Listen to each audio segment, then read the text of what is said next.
Hello, hello. Hello, hello. We are live. Okie dokie. So, yesterday, where did we get to? We got a little part past the part of where um, being with the Cold War and being Oh yeah, all the anxiety the given the given the given the historical atmosphere at that time. It's kind of similar to now. All the change and all that stuff, but given the the how close to midnight we were. The how many minutes to midnight. The doomsday clock. yes, How many how many how many we and some people thought we were seconds away from it. Like I told you, there was that movie The Day After came out.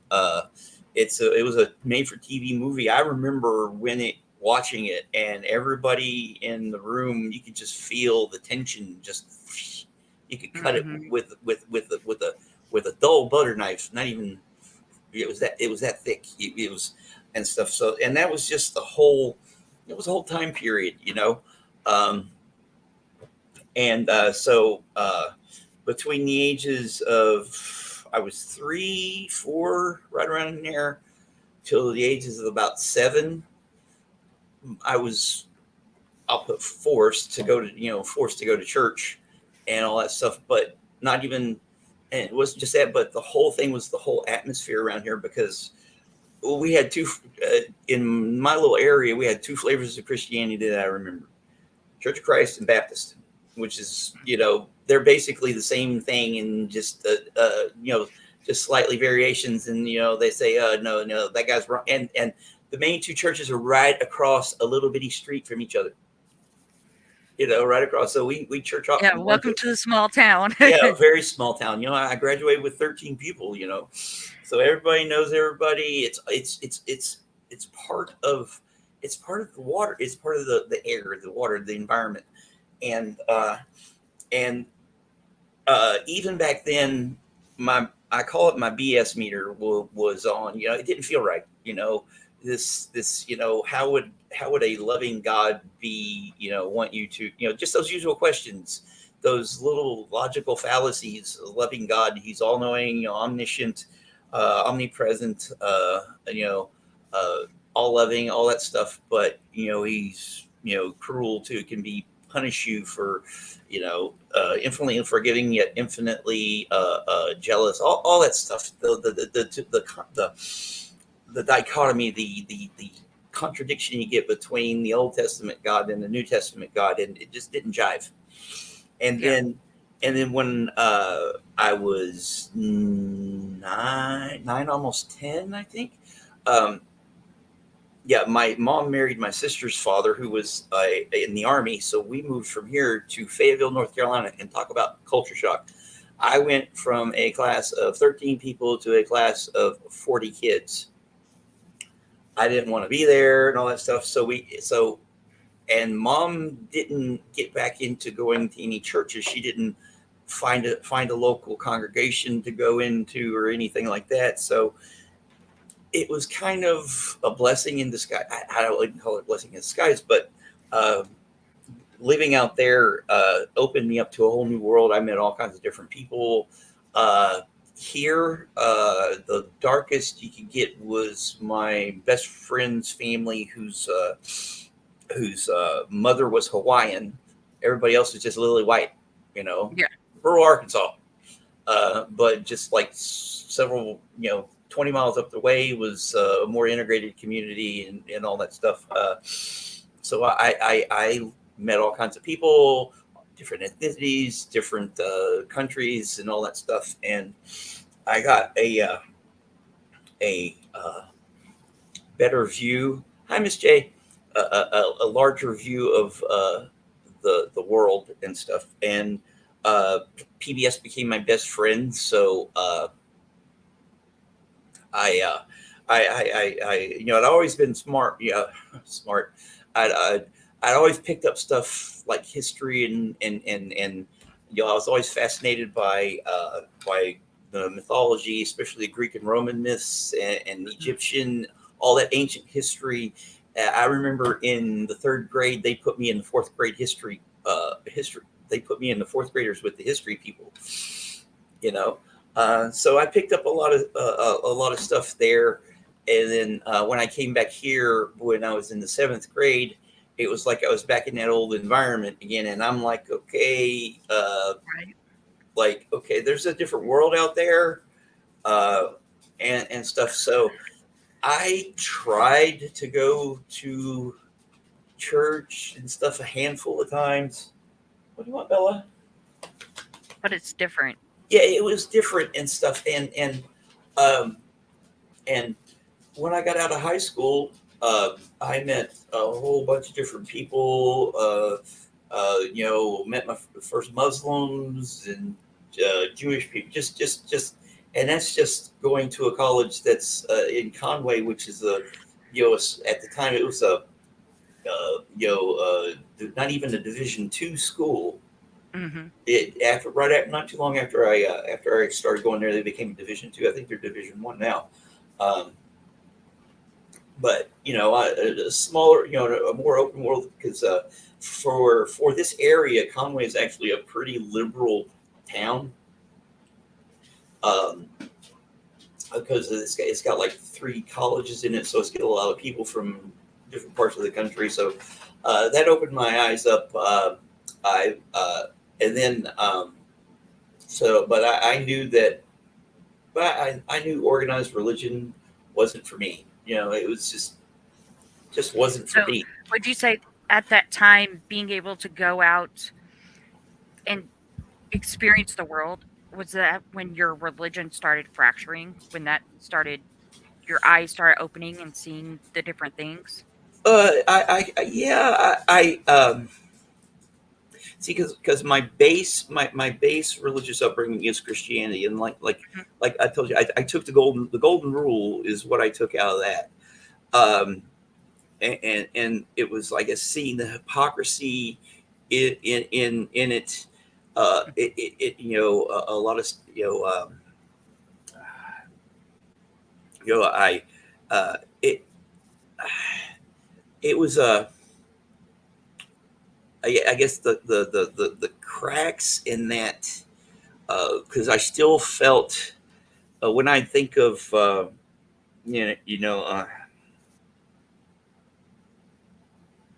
like someone would make a prophecy or something like that, there would be a religious authority or something like that. There would be that little voice and that little. I kind of describe it as a clawed hand going up from underneath your stomach up into your heart and grabbing. You know Mhm. that's what it would feel like, and I'm like, oh, wait a minute here. This person believes this person believes that, but and then it was just something that I lived with and everything. Um and but I it's really it's when you um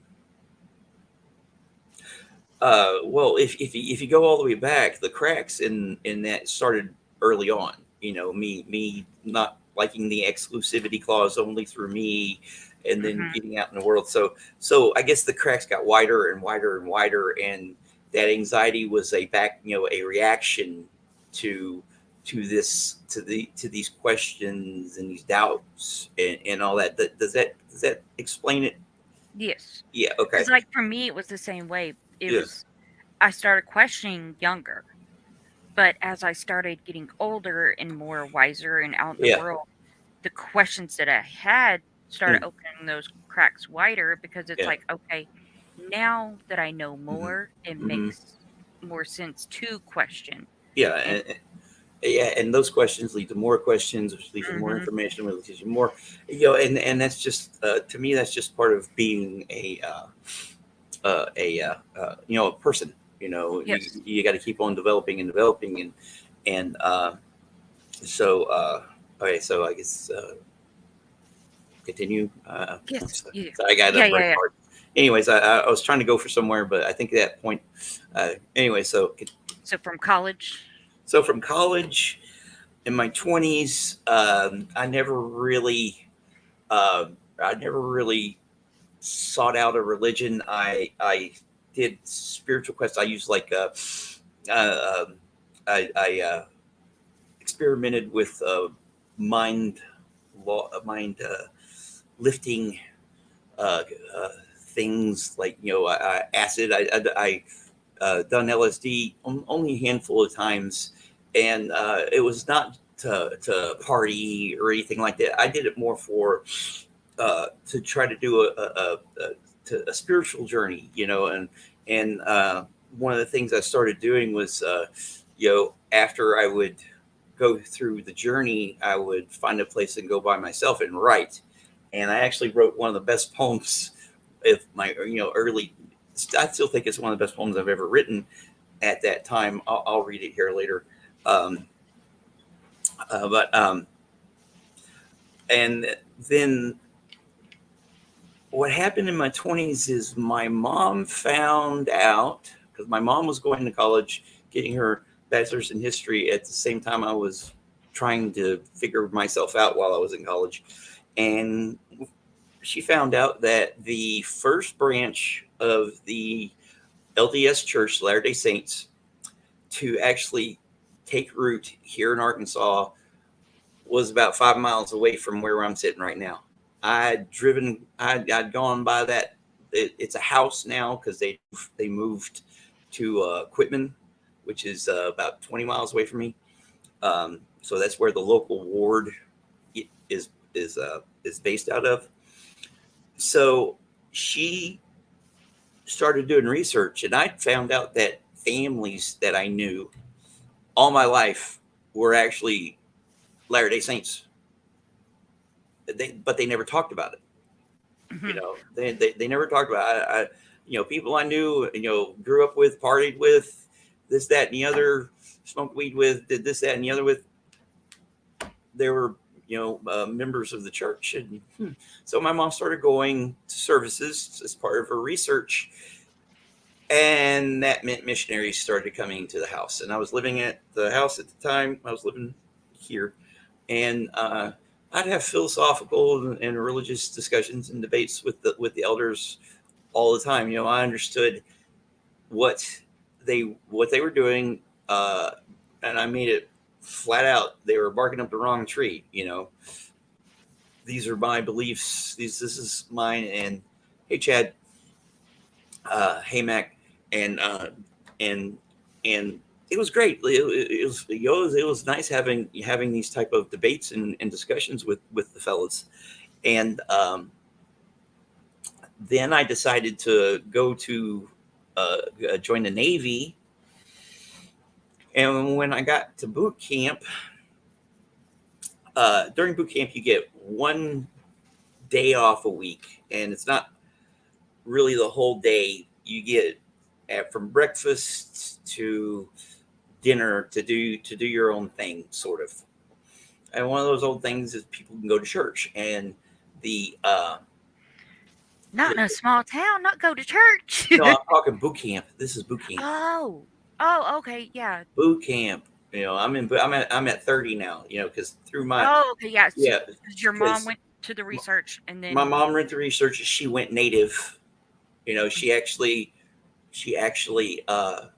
became got baptized in the church. And my sister ended up getting baptized and all that stuff. They asked me, and I was like, nah, you know, uh, not for me.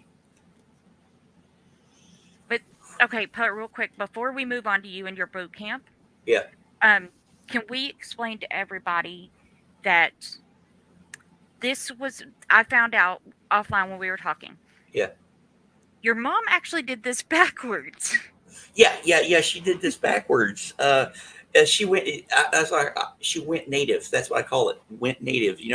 Anthropologists, when the discipline started forming, they would go and they would go study these primitive cultures and then join them. That's what they call it, going native. And I'd mess with her all the time. I was like, "Mom, you went native. You know that?" Yes. Yeah, Yeah, and that's very unusual, at yeah, least on the Mormon side, to know yeah. what happened and know the research and know the backstory and Uh, still go, oh, never mind, I'll join. well, at the time, I don't think she's this was the mid 90s, so a lot of that has come out since then. And we don't talk about it. I don't talk about with my mom. I don't talk about religion or anything like that. And they're not active members now. And actually, they live not too far from you in Tyler. Oh, okay, yeah, that's not Yeah, too yeah. far. My sister's a nurse at not there. I know the two hospitals there. It's not the one that had the Angel of Death not too long ago. It's the other one. I, for far as Tyler, don't get me to lying. Okay, I okay. Anyways, it'd probably be like that's a 7 years or tangent something. that we don't need to go down. Yeah. So yeah, so they're not active in, but yeah, my mom went native. Okay. So I'm just so I know in my mind. Yeah, Um. So you don't know, like, since you didn't have the talk with your mom, you don't know if she actually went down the rabbit hole of knowing Joseph Smith and all that. I don't. We don't talk about that. I Okay. have not talked about that with her ever. Uh, and so yeah, that's a question I don't know the answer to. Okay. Uh, so yeah, and I've just recently, with this with this rabbit hole of going down and studying cults and all this stuff, and Mhm. I've just recently learned more about all that as far as the history of the Mormon Church and all that goes. And I knew a lot. I've actually been to the house where Joseph Smith was murdered. I thought he died in prison. No, it was converted into a jail. It was a jail. It's a Oh. house now that is owned by the LDS Church, and it's a museum. Their founder was gunned. According to it, and I actually looked. You can see the bullet hole that they shot through the door. If I had my old, I had, Hmm. the pictures and all that stuff I lost when I moved from San Antonio to here. Maybe I actually might have those. I'll have to look that up and see. But I took a lot of pictures of when I was there. So yeah, my mom got married. My mom went native and got baptized and everything. Um, and she ended up getting married to a guy. He ended up joining, who was actually a Christian. Um, I don't know what denomination he was. Great guy. His name was Warren Osborne. Um, uh, and he ended up getting baptized. They even went to the temple in Memphis, did all that stuff and everything. And but their marriage didn't last, and part of it was the. I remember several times them getting into little spats and Warren accusing Mama not being a Christian. So yeah, that's yeah, that and living in that environment causes anxiety too. It's like, okay, I'm neutral here. I'm middle road. I don't give a shit. Give it a tickle. I know that was the next one I was gonna put up. Miss J is hilarious. I love Miss J. Looking forward to our little next little get together too, Miss J. So, And she uh, does amazing. I just have to shout this out with um animation. oh yeah, yeah, yeah. Do you see the picture that she did for our little talk we did? Yeah. Yeah, it's great. Um, so yeah, so over in my 20s, I had a lot of interaction with the Mormon Church. My best friend, who I talk about a lot, John, Mhm. is actually a Mormon. Uh, and he's had all kinds of problems, but I'm not going to talk for him. Uh, Mhm. uh, I really want to get him on Mormon stories. I think they would salivate themselves to actually get him on there. But that's a future project. Uh, Maybe we could do a segue, like to where he could come on with me, feel comfortable, get maybe I'll have to approach him with that. But he doesn't yeah. have he's a true believer. He doesn't have any anxiety about his faith. So, Well, so some people have anxieties about going on video or the internet. but as far he's a true believer, and I don't, and that's another thing that we don't talk about. Yeah. That I don't. we don't. He and I don't bring up anything like that. We have other things we can talk about, and when we talk about religion, it's just mainly on an academic level, an intellectual level. Uh, uh, so so yeah, so I had a lot of interaction with the Mormon Church. So when I got to boot camp, I was primed to Hmm. gravitate towards their services because I'm naturally a subdued person as far as all that goes. It goes with the Church of Christ is one of those that no music, it's all a cappella, and their rationality for that is it has to come from the heart. Which I can understand that and stuff because the only voice that only instrument that God needs to hear is the one you naturally have. Um, Southern Baptists are like that too. yeah, that's it. Southern Baptists, and they right across the road from each other, right across this little narrow. It used to be a little dirt road. Now they paved it.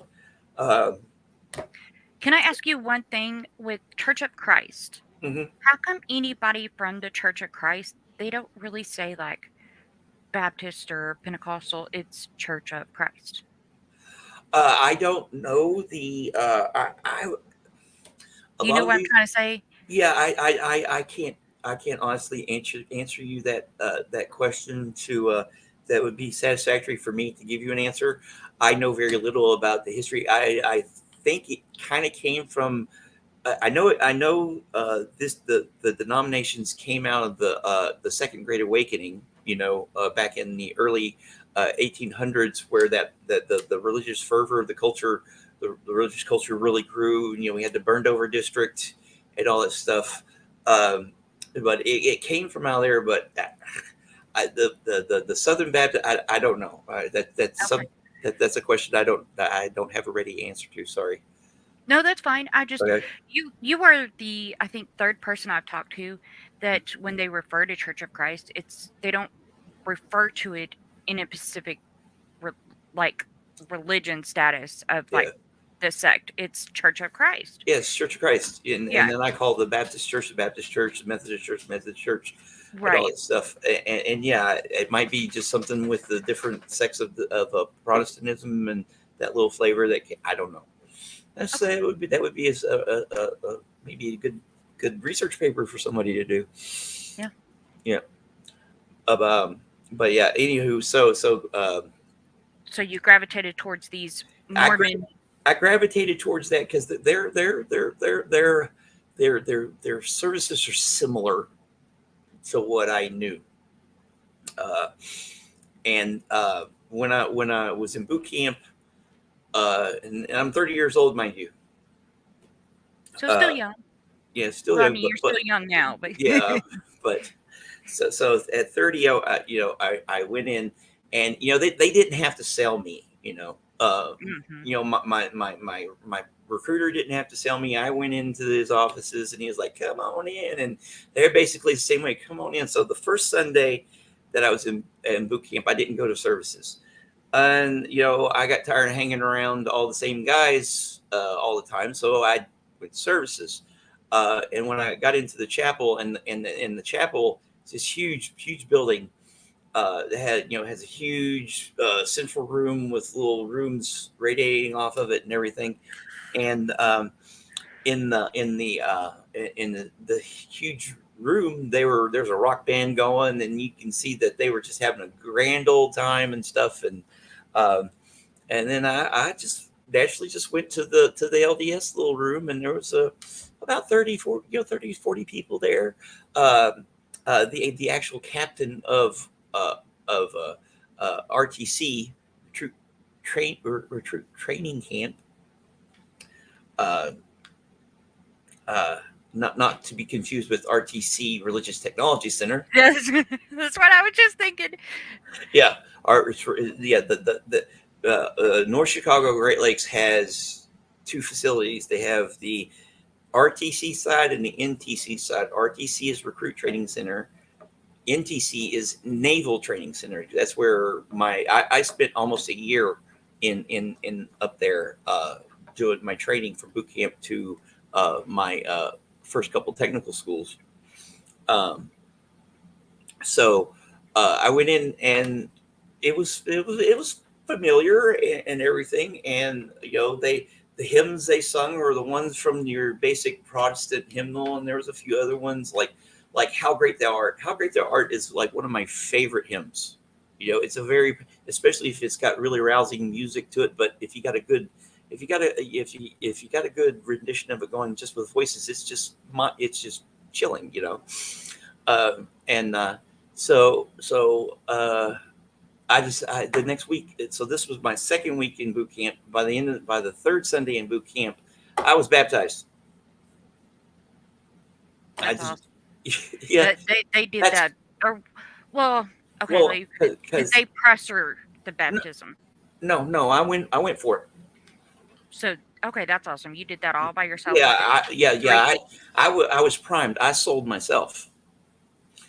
And but my motives, I questioned my motives. I went Mhm. to the chapel to get the hell away from 80 stinking dudes, that were 10, most of them were 10 years my junior. And it was a way to have a little privacy and everything, and just to just to decompress from all the, because it was basically 24/7, well, 24/6, Monday through Saturday, you're doing training. So you have that little time to decompress. And I didn't want to be around those guys. They were all cool and everything, but um, so I went there. I sold myself. So what was my motivations? So when I got through boot camp, uh, I used to be surprised how relaxed Mormons seem and how lively their services and living the faith is. Yeah, they're all happy. Mormons are happy. DC says hi, y'all. Hi, puppy. Oh, mine is asleep. Um, so when I got out of boot camp and went from RTC to NTC, it was the having the church there helped me transition from that, you'd say, authoritarian. It was extremely authoritarian to help me transition into back into regular life, I guess, because I was there for 2.5 months, 10 weeks. Yes, it was 10 weeks. And that you get indoctrinated, you get into the routine, team, and all that stuff. uh but I got paid pretty good for it too. So Right. I had more money in my bank account after boot camp than at any other point in my life. Oh, I can imagine. Yeah, because I didn't have any expenses for 2.5 months and all that stuff. I had several grand. Um, so so I But were you ever baptized in the Church of Christ? no, No. So this no. was your first baptism. Yes, I was never officially dunked, cleansed in the however you want. I was never officially baptized in any church. So it took 30 years for me to, like I said, that BS meter was going off at a Right. very, very, very young age. And I stayed in. I still am officially a member. I'm still under books. I haven't gone through and gone and said take me off. Hmm. Uh, so there's that. So technically, I am still a member, but but as far as my own religious, I'm agnostic. As far as my own religious outlook goes, these days. So the church actually gave me an identity. It gave me a social circle and stuff. And I still it didn't, but I wasn't indoctrinated as far as my core beliefs, that it stuff. And I ran into those people that looked down on me for having tattoos. Several people were like, "You should just get those lasered off." I was like, "These are part of me." For God's sakes, I was drawing on myself when I was a kid. I Yep. loved getting the little tattoos you get in the Cracker Jack boxes. I love Yep. getting that. And yeah. So I was destined to do it. I That's still love getting them. I'll put them on, like, stickers and yeah, put them yeah, on, like, paper and stuff yeah. and keep them because Yeah, or you can order some like on Amazon. You can order some really cool temporary ones, and all that stuff. So mhm, it's fun. It's part of, yeah, and it's part of my identity. And and I kept on hearing a lot of the same old things that mhm, I heard from childhood and all this other stuff. There's a lot of most of the people were great. Uh, but there's those few judgmental people, and like I was telling you, I was didn't I was went to church services one particular day. This sticks out. I went to church services, and I was tasked with blessing and sacrament, so I did all that stuff, and mhm. I wasn't wearing quite as appropriate attire. Your church clothing. Yes, I could have showed up in my utilities, a uh, a uh, which is basically a mechanic's uniform. You Mhm. know, you go to any gas station, the mechanics that had the blue shirt and the really crappy blue pants. Yeah, that yeah. Uncomfortable. Ugh, I hated wearing them. That's why I was glad when we got these. But I could have showed up in that and it'd have been fine. But because I showed up in a collared shirt that was buttoned up, but I didn't have a tie, and I had some nice little cargo pants on and tennis shoes. Oh, you wore tennis shoes. Yeah, I was tennis shoes. And after the services, they split up into the priesthood and the relief society. So we went to priesthood meeting, and I remember looking forward to the lesson, and then all of a sudden the stake the branch, because there was our own little hybrid branch. The guy who was in charge started going over this, suddenly started talking about appropriate dress and how you're supposed to wear a tie when you do this, and certain things. So basically I took it as a dig to me. See now, see, here's Mhm. Phil. See Phil. Hi, Phil. Yeah. So yeah, that kind of reopened those cracks that I put some spackle in, Mhm. and then so that and the other. And then when I got out of that environment into when I went from Great Lakes to Dahlgren, Virginia. No, let me back up. Back up. Another reason I stayed in it was because I had a horrendously inappropriate crush on a missionary girl. Oh, no, you can't do No, you you can't can't do do that. those. Can't do that. And Can't and have I a never tried missionary anything. crush. I never tried it. I never tried anything with her because I respected I respect what these kids do. You Yeah. know, even though I don't I wouldn't do it. They have the courage, even if they are pushed into it, Mhm. because They a are. lot of it's expected, but they have the courage to do it, and most of them are sincere. Yeah, and everything. This So, must have been right around the time that the girls. well, this was 2003. Okay. So this was 2003. So this was 20 years ago.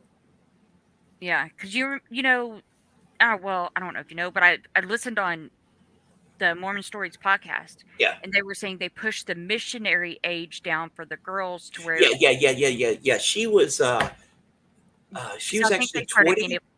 going She, out. Yeah, 19 is Yeah, when they she lowered the was age. because she'd already she'd gotten out of high school, done some college, and decided to do her 18-month, because they go on an 18-month mission. The girls, the females do, the female missionaries, Oh, or the sisters do an 18-month. well, the men have to do, or the brothers. 24. The, the, Yeah, the, the elders. they How do they do have Veritas? to do. Yes, they do. It's 2 years. So she did a little break. She got her basic stuff done, went on her mission, and then she went to BYU. And she actually has a doctorate in biochemistry. She's a very, very intelligent woman, and she's got her family. And the last I heard, she's not active in the church anymore. Her husband had some uh, some questions and stuff, and they've been out of it for a long time. And the kicker is, um, I have to look it up. You know that movie Anne Hathaway was in it about the missionary that went in the South Pacific. It's a Disney movie. I think I know what you're talking about. Okay, I think his name is Groberg. I forgot his his name, but he these days he's a member of the 70. Or at least he was 20 years ago, right? I don't know if he's still alive now or not. But that was his niece.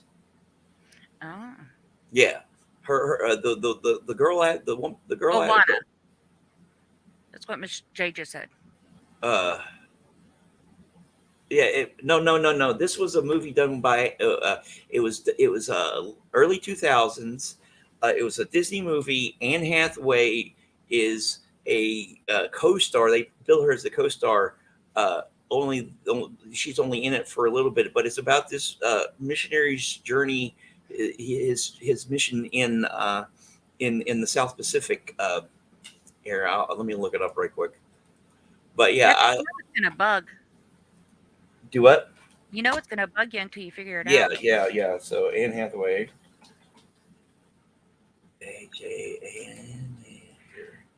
So you actually, in a way, you got kind of lucky, Brian, because you got into Mormonism once you were already in the military and you were older, so you didn't have to go through the painstaking of having to go on a mission, having to go to. I didn't grow up in it. Yeah, yeah, that's the thing. I didn't grow up in it, so I was, and most likely I would have told them to, no, I didn't want. The Other Side of Heaven is what it's called, and her name and the character she plays is named Jean Sabin, and Jean Sabin is the sister of the girl is the aunt of the girl that I had that crush on. Ah, Okay. Um, really? ho- I hope you need to go outside. Yeah, but we can. You want to just cut it off right here, and we can pick up later Yeah, because it takes him a while. He he has to decide on the so he can wait for a few minutes. So let's kind of okay. So in boot camp, I I I joined the Mormon Church. I had a and the reason I joined were they didn't jive with me. The reasons I stayed in after I got out of boot camp didn't jive with me, and then we can take it from there the next time. How's that sound? okay. So we'll go Yeah, right after boot camp next right time. at boot camp. We'll stop there. So and then I might have some more. We can we'll figure out the next time to do this because anywho. Thank you very much for interrupting my talk, Phil. No, he's a good dog. Um, uh, so uh, so yeah, Okay. so yeah, The Other Side of Heaven. Check it out. It's a pretty good movie, and stuff. And yeah, that was her. That was her uncle. Okay. Anyways, so thanks for showing up, everybody. Yes, thank you. What I will probably do, because I don't have anything else to do, Yeah, if you want to drop poet, I'll stay on and answer questions just because yeah. I don't Okay, have anything to do. okay. Then I will come by. I'll be back in a few minutes. Then maybe. Okay. Okay, it depends. Okay, I'll be back. All right.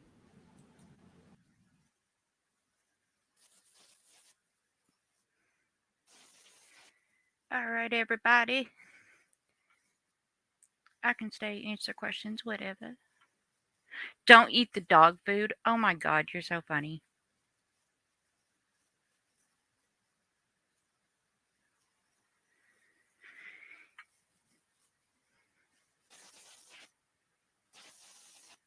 Oh, don't eat the dog. You didn't even put food in there.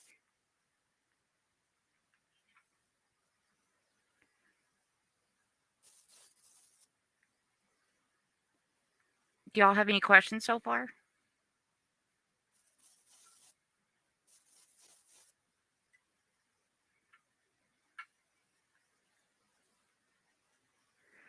Oh, good question. I was a Christian, let's see, from growing up to, I'd probably say, probably about 16. Oh, yes. Yes, I still have quite a bit of extended family on my father's side that is still Christian.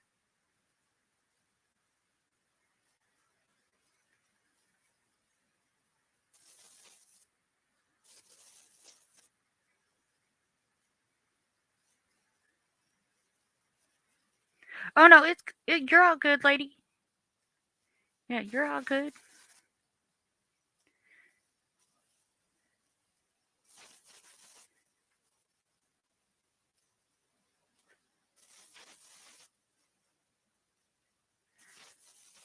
Uh, Miss J, not really the fundamentalist.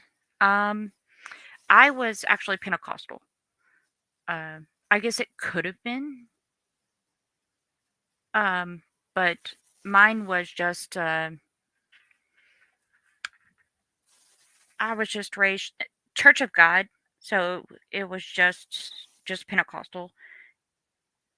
Thankfully, I mean, it wasn't any of like the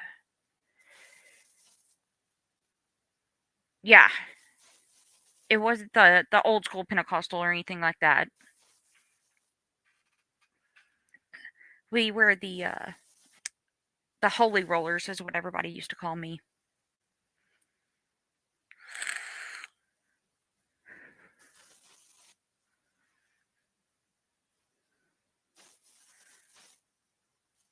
And I remember one year for youth group, we actually went out to Turner Falls, which is in Oklahoma. It's a big 77-foot waterfall, and they have campgrounds and everything.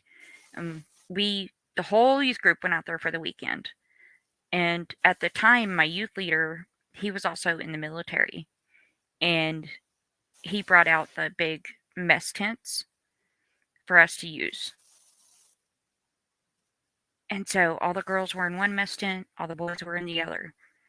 We actually got the law called on us because A, there were some boys over there peeping in some other people's tents and shouldn't have been. And B, we were having night services and doing praise and worship and got a little loud. So we had to tone down our music and our praise and worship service because it was in public and it was loud.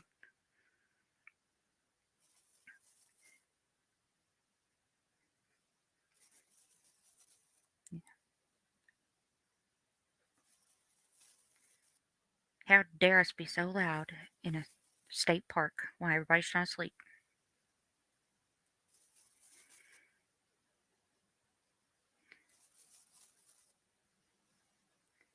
And one of the reasons I actually remember that night,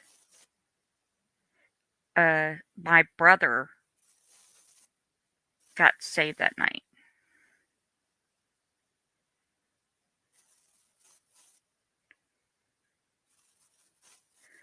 Miss J, what made me decide which?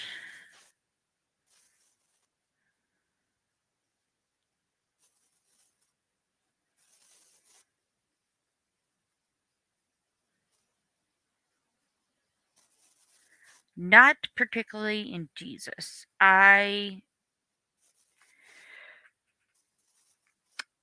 I am a deist. I believe that there's something, but don't know what. I couldn't tell you what it is or how it is, but I believe there's something.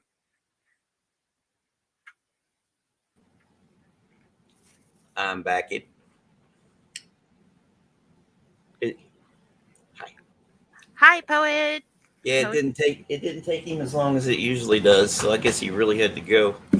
He likes to sniff and find this certain spot, and it doesn't help that one of his breeds is beagle. So he's got the schnoz to do it. That's what I like. I have a fenced off backyard, and Hmm. I put a doggy door up on my sliding glass door, so my dogs come in and out as they please. Yeah, I have my yard is way too big for a fence, um, and but I Poet, need. you want to answer that one? What made you decide on the name? I actually didn't name him. No, she's talking about my YouTube name. Oh, her YouTube name? Well, she was talking about Christianity and anxiety, and it was just like, okay, Christ anxiety, Christian anxiety. That's how I Christian anxiety is how I actually thought of it in my head. And I don't know if you remember, I tried to spell it out how it's phonetically in the chat. Hmm. Christian anxiety, but Christ anxiety is just you made it into your own. So I just was kind of stoked that you took my idea. Hey Simon, how's it going, man? Simon. Yeah. So where were we before my dog had to go pee? Just in boot camp, and you Okay. Yeah, had I done was your in boot. Mormon baptism. Yeah, I was baptized in boot camp. Uh, and like I said, I did it for all the wrong reasons, right? I firmly believe that if you get into something like Well, that, I don't know if there's ever particularly a wrong reason. I mean, you did it for you, right? but it didn't jive right. It didn't set right with me, you know. Yeah. So if something doesn't set right with you, then there shouldn't be, you probably shouldn't be doing it, um at least that's how I felt back then, and that's how I still feel now. um but yeah, so being in boot camp, because when you're in not normal, not normal circumstances for yourself, you'll do stuff to cope, and that's what I did. Like I told you, I didn't I get tired of being around 80 other stinking dudes for 6 days a week. A little break is what you need. Yeah. And then it gave me, when I got out of boot camp and I went over to NTC side to do my training. Again, a lot of the people that I were around were all younger than me. All they wanted to do was go party. I was never much of a partier.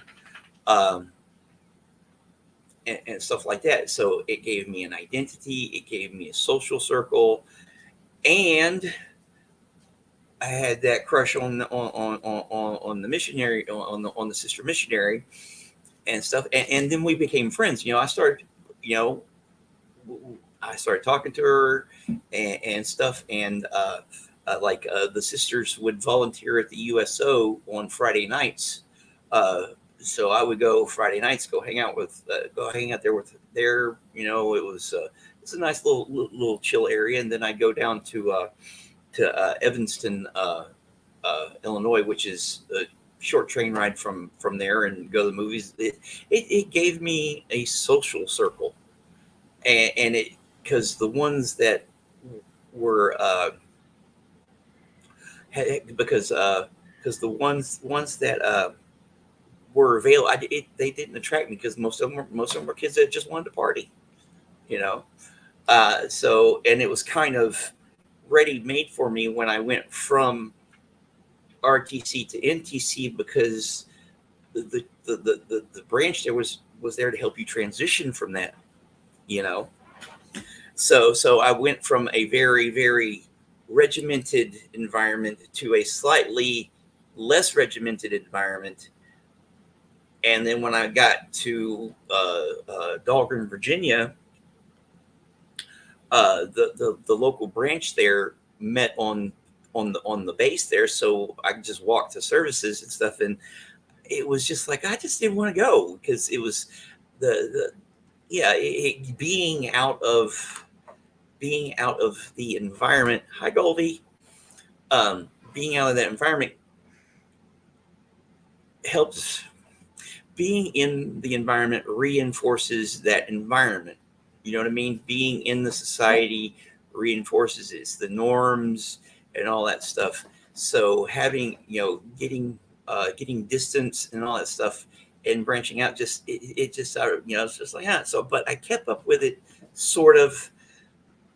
uh then when I went to my first duty station, which was down in Mississippi, uh I there was a couple LDS people. Actually, I knew like one of them I knew from my time up in Chicago or up in Great Lakes, and that was one of the reasons I picked that ship because I knew she was going there. So I knew someone, I knew someone. I would know someone when I went there, and and so we would do our little thing. We were known as the Mormons. There's like four of us or so, because the ship I was on had about 250 people, so it was a small town. It was a small town that floated on the water. So coming from a small town actually really prepared me for life in the Navy in that respect. Um, Yeah, because that's pretty small for a naval ship, ain't it? well, there's smaller ones. You have PT boats that have a crew of like 10. Ah, That's patrol boats. Those little small ones that like JFK was on in World War II. It's a really small crew. You got minesweepers that have 15, 20 people.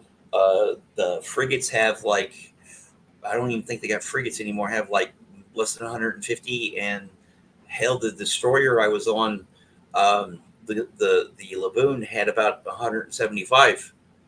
And that's a well, ship. That's a ship that's about 200 and some odd feet long by about 35 feet wide at the beam. You know, so yeah, I learned. I knew I adapted well to life on the ship as far as that goes, as far as living on it. But yeah, so just getting distance, being away from that environment, and and the little, you want to believe this bullshit, that bullshit meter just hmm. would not stop going off, and uh, so yeah, I kind of gravitated away from that. Got married. The missionaries showed up after I got out of after I got out of the Navy, and I moved, and me and my ex moved in with her parents. The actual missionaries showed up once there, looking for me.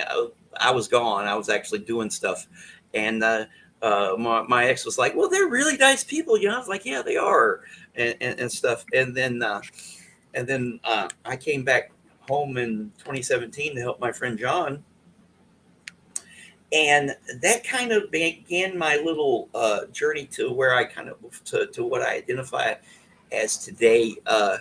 I was I didn't want to go back to San Antonio, but I had made an op. That's where I was living. But I'd made the decision to, because after I helped my buddy through his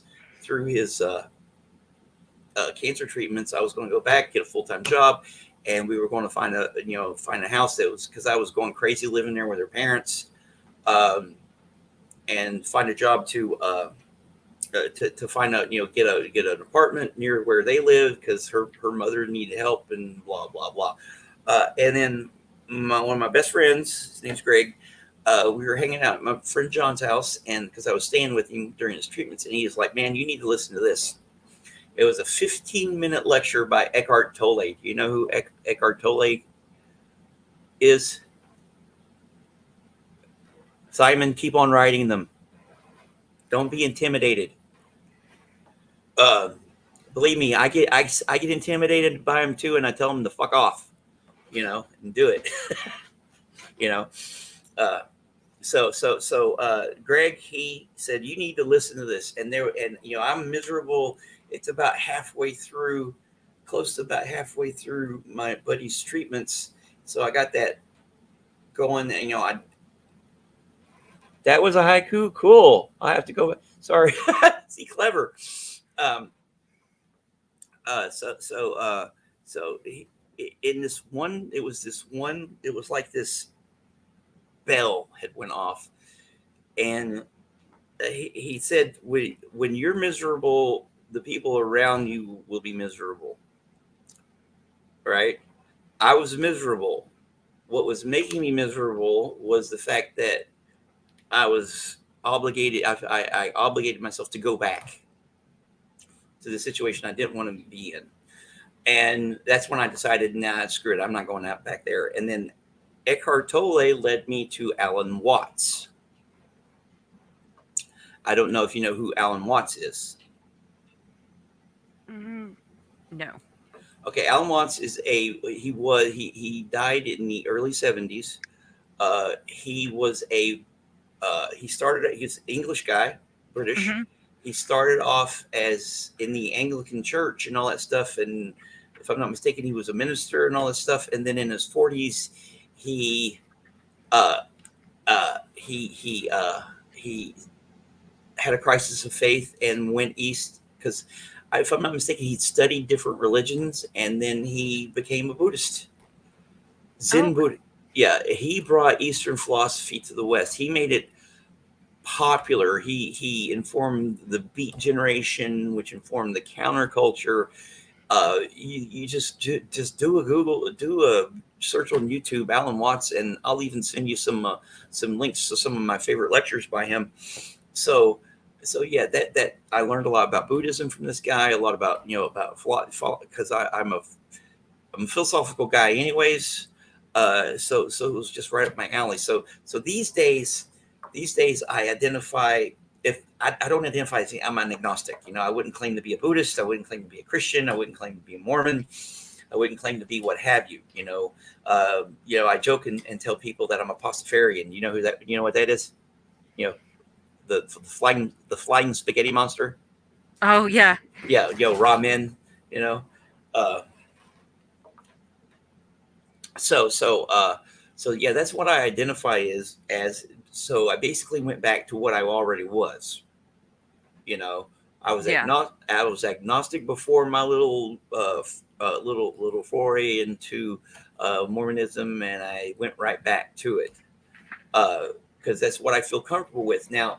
As far as anxiety goes, there's still anxiety. There's still that doubt, because hmm, I was raised in my early years. I was raised in the Mormon church. I'm not Mormon, in the Christian church. So and it was heavily Pauline, Pauline and influence. The yes, this branch of Christianity. This branch or you know sect of Christianity is very very very influenced by Paul and all that stuff. So all that stuff, I'll be laying in bed at night, and sometimes I'll be thinking, because I believe that I believe that we come from energy, and we come from energy, we are energy, and we will return to energy. You know, it's like when my brother passed 3 years ago, when he he died, and then he was pronounced 3 days later because of circumstances. But when I went to the hospital where they had him hooked up to the respirator, my brother wasn't there. What made him up? That energy that was gone. And uh, the I know they had a pastor come in to do the whatever blessings and everything as they were taking it, and I decided to leave before they started to do that, the because I was like that because the pastor asked me if I wanted to be there for it, and I was like, no, whatever my brother was is already gone back into the ether, you know. So it's like somewhere between sleeping, that darkness between when you fall asleep and you start dreaming. That's what I believe we are headed towards. But yeah, still, there's that little voice that's from there. But what if it's hellfire and damnation because you don't hmm, believe? right. So yeah, that's that little thing. It's something. And I are you? Oh, he's whining at me again. Okay, so we that's basically it. Uh, uh, do you have any other follow up questions? Because his whine's pretty intense. It's the I gotta go poo poo whine. Um, not as of right now. Okay. Well, let me read something to you. I've read it before, but this epitomizes my spiritual journey. Um, where's here? I wrote it coming down off acid. back in 1994. You can wait a few minutes. You can wait a minute. Ah, here it is. Okay, like I told you in the 90s, I experimented with mind altering things to to force a spiritual journey. And I told you I do it and then start and I write when I was coming down. So this is one of those. This is one of the only ones I actually have a copy of from that time. 1 minute, okay. And it goes between 4 and 5 a.m. December 24th, 1994. That was when I was writing. It's called Late Christmas Eve Morning. At this moment, here, shattered into a million pieces, I am here. With no pardon, with no man's reason, I am here. I fear a lot of things. Thoughts drip in and out through my ears. They call to me. I am here. Here is where I am, and here is where I'll be until you get here to see me. I am waiting patiently like a serpent, but with no insidious intent. It all looms in cherry red balloons that are sugar coated with XTC so that we can see what's inside of you and me. With no reason for the rhyme that's on our tongues, it all becomes one. Then shattered out on the western sky, the pieces become brittle and dry, and he steps up for one last try. There's the pitch, hit, score one for the home team. The ball flies out into the night sky, flies away into space. There, in the face of God, a great conjunction takes place. And behold, the child born of a virgin takes his place among the ranks of men and shakes the world like a rattle. The pieces are all there. The rattle cracks and the pieces fall out. Devil may care. And we are there. We are there to point them out, to say, we are here. Here is where we are, and here is where we will always be, picking up the pieces lying in infinity. That's good. Yeah, Like, that was like the last poem I had published before the bridge back this past April. So uh, that was a 30-year dry spell with publication. But that in a nutshell, that's my spiritual outlook in life. Um, and everything. So this has been fun. The thank you, Simon. Um, I'll have to go back through and read that haiku you wrote. But yeah, he's whining pretty bad, so I got to get him back outside. go let the puppy out. Yeah, so I'm off. I'm pretty sure I'll see y'all in the next chat coming up. Yes, we'll have another one. Thank you, Oh, poet. no problem. Thanks for having me on, Brandy. You're welcome. Thank you, Lady Veritas. I'll see y'all later. Bye. Bye. Yeah, definitely. If y'all have any questions for poet, put it in the chat. He can answer it later. Um, that'll be definitely no problem, and we will definitely have more.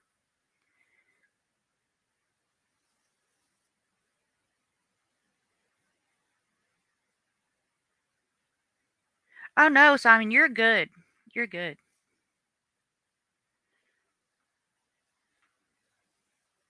We had to reschedule from yesterday. I was helping family with luggage and flight issues.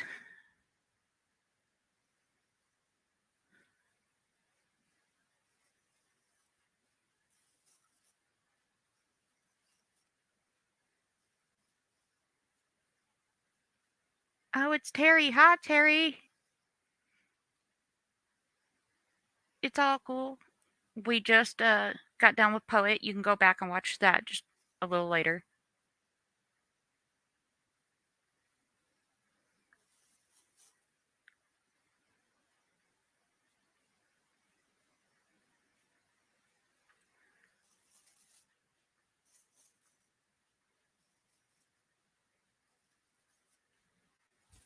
And if y'all had any last questions, I'll be more than happy to answer them.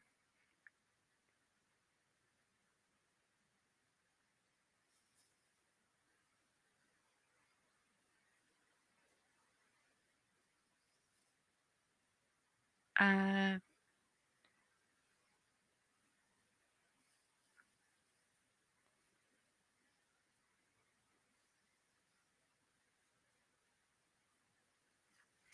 I don't know. I don't know if damaged would be the right word. I know I have anxiety from it because of like all the fire and brimstone and you know, no matter what, you're going to hell kind of thing. Right.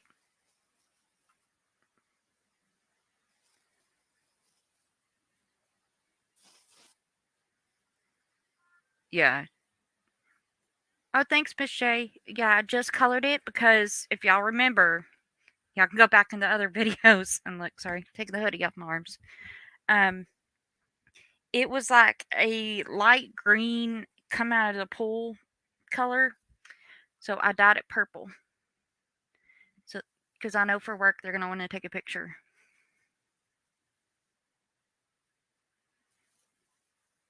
That's true, Terry. Anxiety is damaged and it's changed you.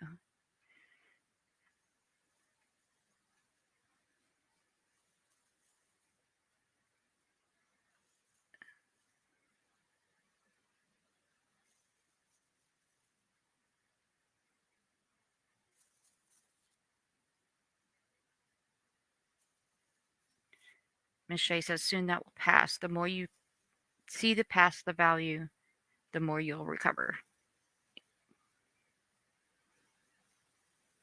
Oh, veil. Yeah. Oh, I get it. The fat fingers on the phone. I get that.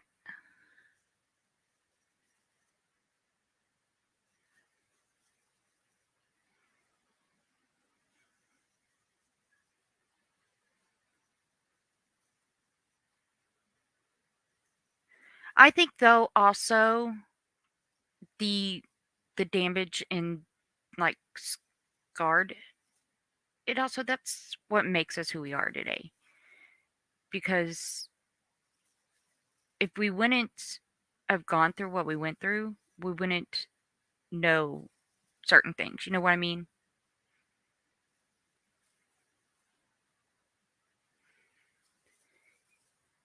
Like I wouldn't be here making videos, be friends with all y'all if it wasn't what I went through.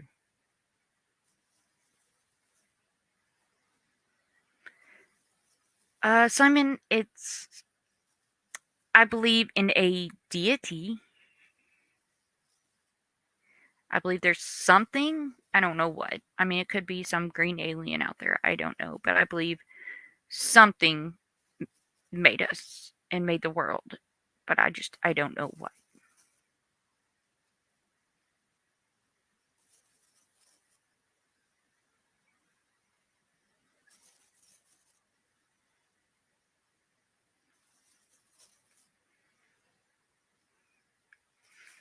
Love the church. Church buildings are very pretty.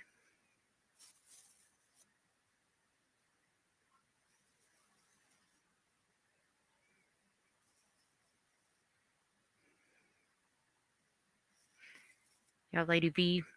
We all have to have our sense of humor. And most of the time, it's one of them things of if you can't laugh, you cry. And so most of us laugh. Why not? 90% of the time, I laugh at my own thing, you know?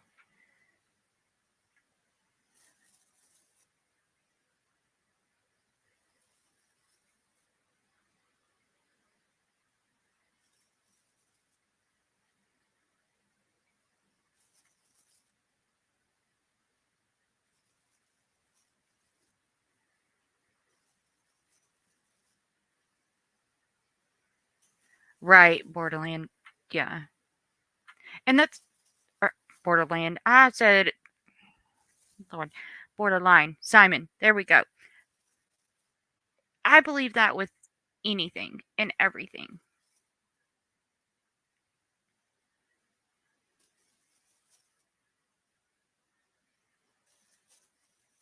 It's, I mean, to me, it's even the same with how the whole woke thing and the whole, um, especially with um, LGBT rights and everything going on right now. It's like, you know what? No, like Target and everybody going after Target. It's like, you know what? It's walk in the store, go do your thing and get out.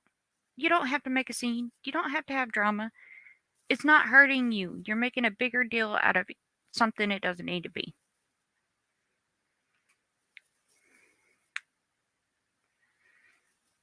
Yes. And nowadays, everything to get people to try to make their point, and no matter what it is, no matter the point, no matter the circumstance, everybody has to put in, but it's for the children. You know what? No, I ain't falling for that. That's where it starts. That's where they want to get you in. Is they're trying to say, "Oh, but it's for the children." No. I could tell you right now, if somebody walked up to me and the first things out of their mouth is going to say "for the children," no. You can walk, just go on, because I don't want to know that. If you're going to tell me something, I want you to tell me the truth, and I want you to be upfront. Don't falset it. Don't try to shame your way in. Don't try to, you know what I mean? Mm-mm. Be 100 with me. Don't do all that.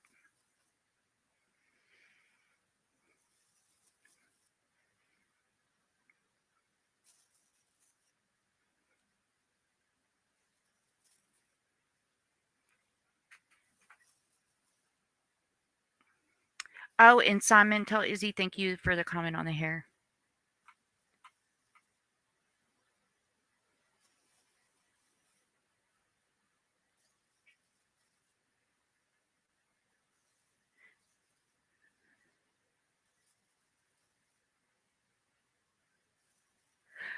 I don't either, Simon. I don't get the whole woke thing either. And what really like blows my whole mind, y'all, with the whole woke thing is Ron DeSantis, the governor of Florida, is the one that started it. He's the one that made it up in the first place. And now he's saying, huh? I don't do this woke. I don't get the woke. This is woke. That is woke. He's the one that started it. I don't get it. Like, it truly blows my mind. He's making a big deal out of it.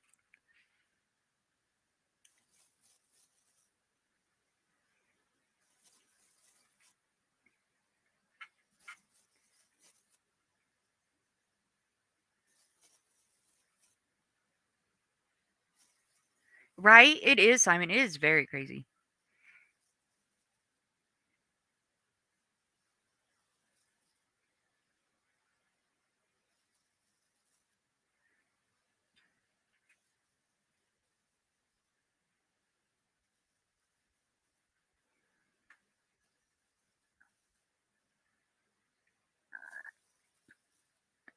Simon, I just sent you a email. Click on that link.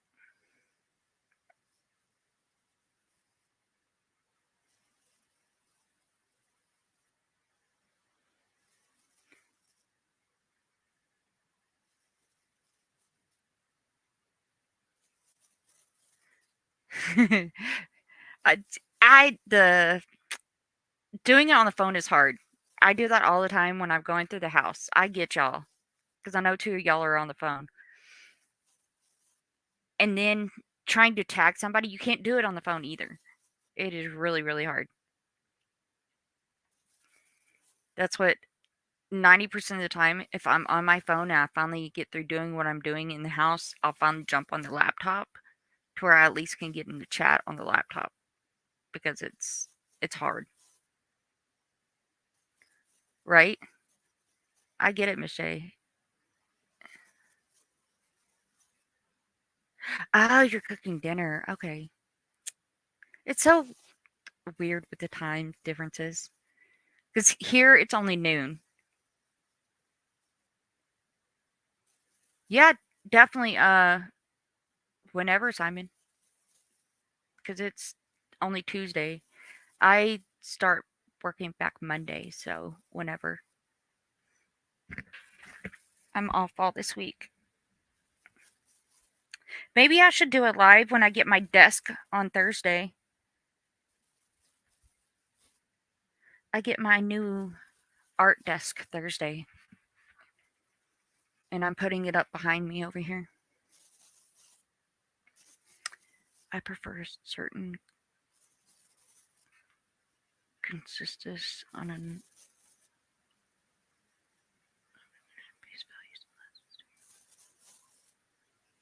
right? Oh, it's Wednesday there. See, it's Tuesday here. Ha! Wait, is it? Hold on. No, it's Wednesday here. I got my times messed up. It's Wednesday. Wednesday, 6:21.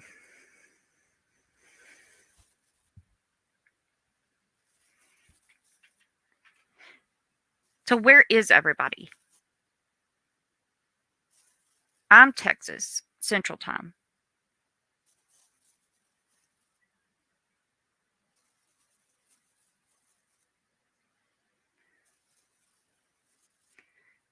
Y'all have to pardon me. On Mondays or Tuesdays, my spouse leaves and it messes me up, okay?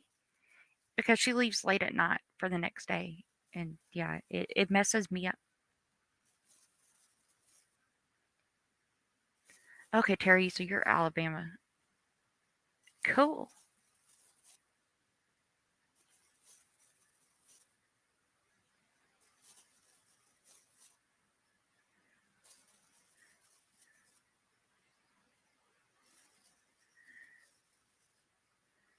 Miss J lives at the end of the street.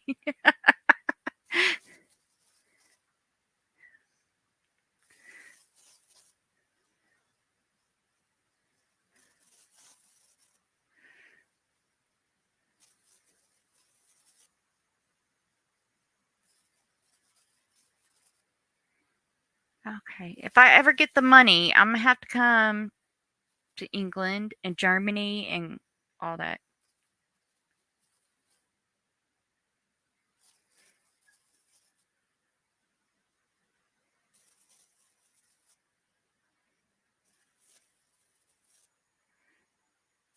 UK, yeah. My wish list for since I was like 12 has always been Germany and then England and then um, Amsterdam.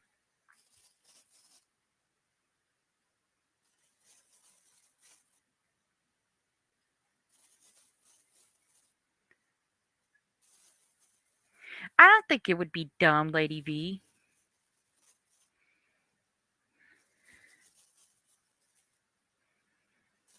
But yeah, I mean, English language is so crazy.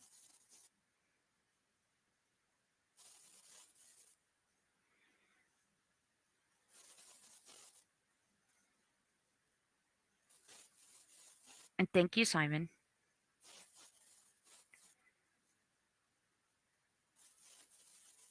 Don't know if I ever have the money to travel internationally because I mean, me and my family are taking a girls' cruise next year, and just to save up to do that is an undertaking.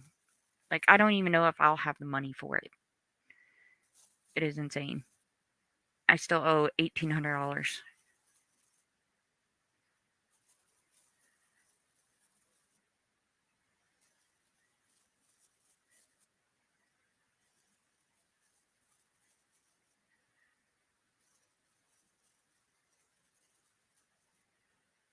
Okay, so is this a joke?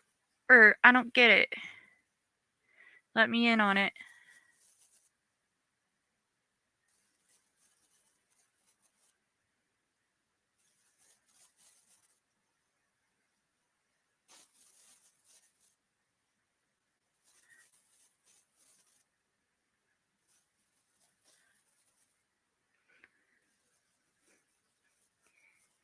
You British people.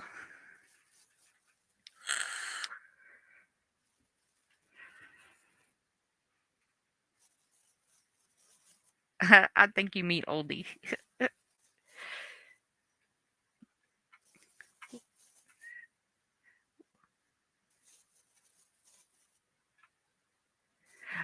Mad funny. Okay, okay.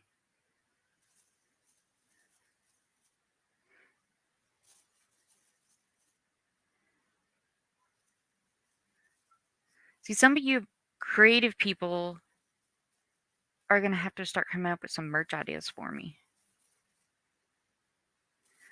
Goldie, you ain't no distraction.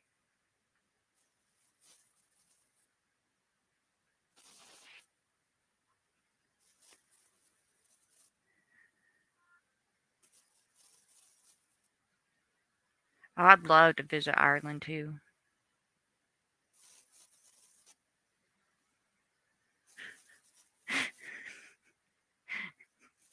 Goldie, you done got put in timeout.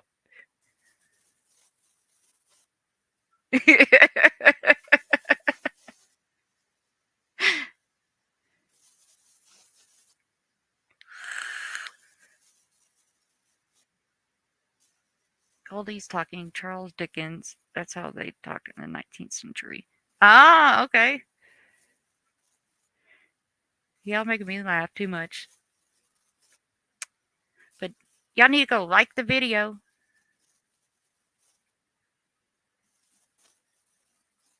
Only got 5 likes. And I'm one of them. Oh no, don't have no burnt tea.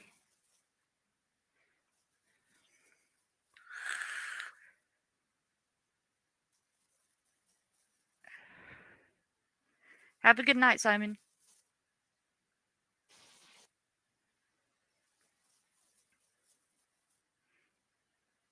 Yeah, Goldie's been timed out. Said, Thank you, Terry. And y'all, I put all the links and things like that in the description, just so y'all know. For mine and for poets.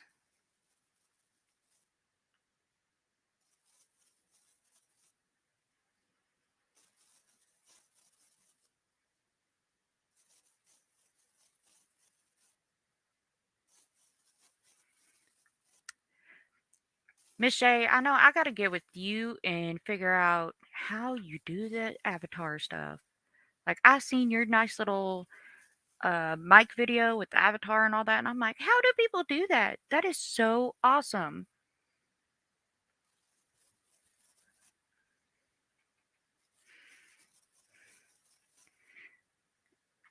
Poor Goldie.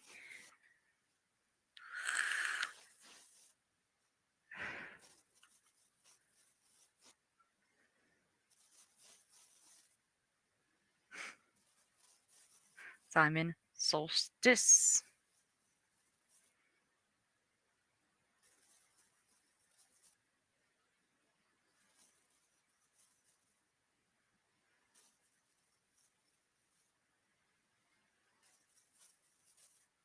Okay, awesome.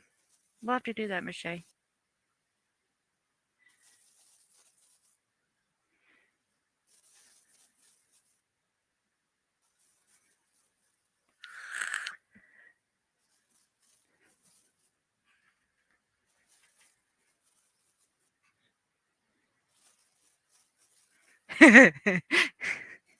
Goldie says she ain't got enough time to think about what all she's done.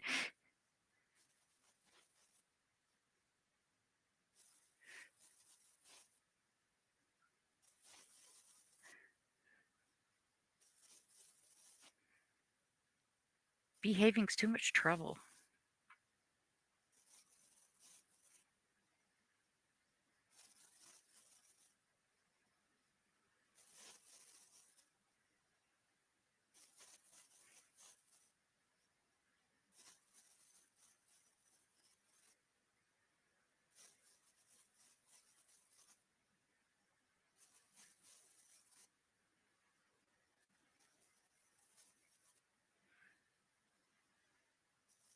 Y'all think I should jump on tonight?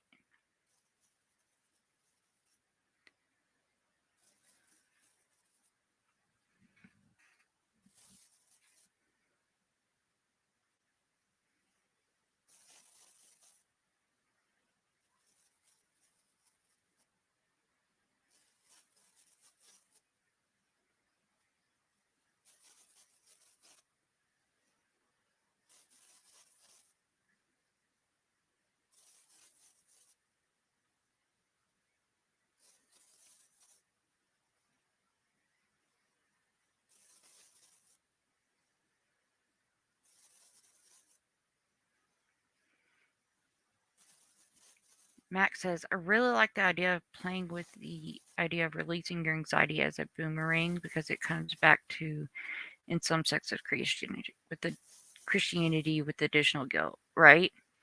Actually, one of the ways that I've kind of been dealing with my anxiety, um, especially when it pops out of nowhere and it's the anger side, I have a punching bag out in my garage, and that's where I go because it will it will definitely come up, and I'll just come up out of nowhere and just be very angry.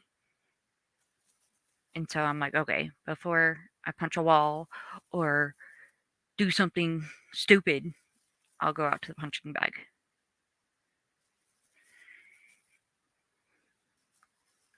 So to where it's something to where it releases it, but also it's constructive.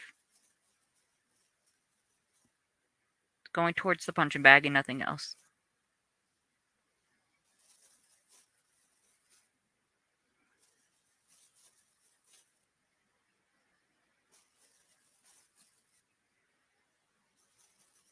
Right, Mac. Yeah, that energy does have to be released.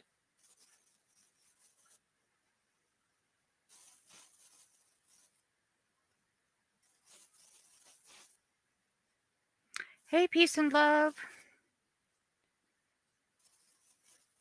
So we have our own personal cat lady in here today.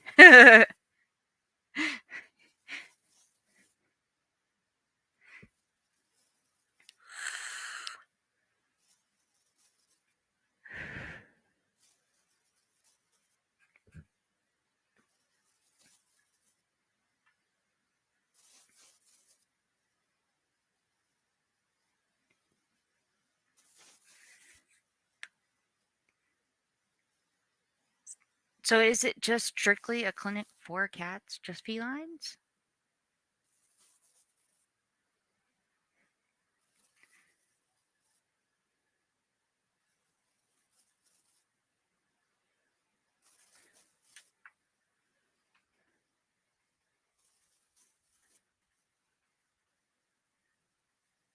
Evidently, I can't type anymore. No. My cats are in the living room asleep.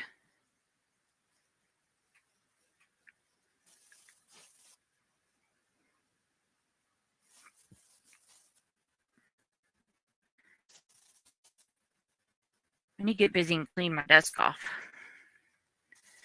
It has to be ready for my clean desk policy for work. Oh, Jed's here.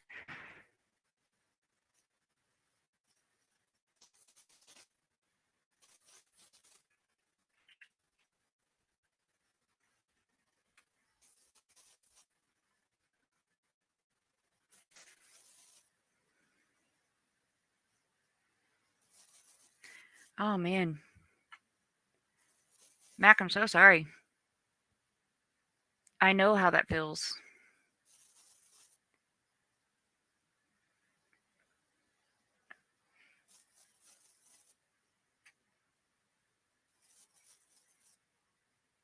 Thank you, Jen. I've had it pink, purple, red, and believe it or not, one time when I had my head shaved, I did the whole rainbow. I had half my head shaved, and then I did the rainbow all down it. It's pretty cool.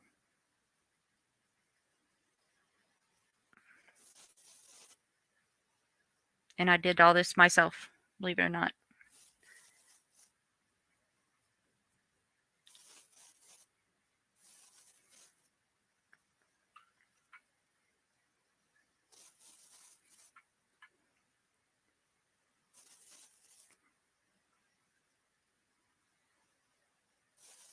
Right, Jen, I do too. Except I won't do pink again. That pink didn't last.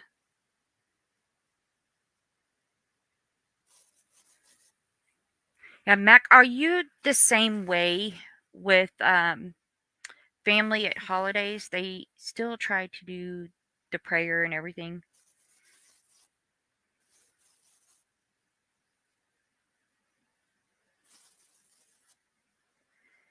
Peace and love. That's a good question.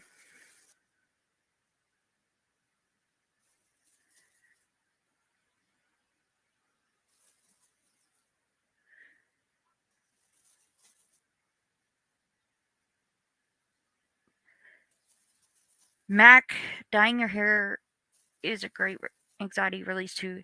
Yeah, it is. I guess that's probably why my sister does it. Like, you change your underwear. Like her hair, she changes it all the time. All the time. And that's why her hair is so bad and so damaged.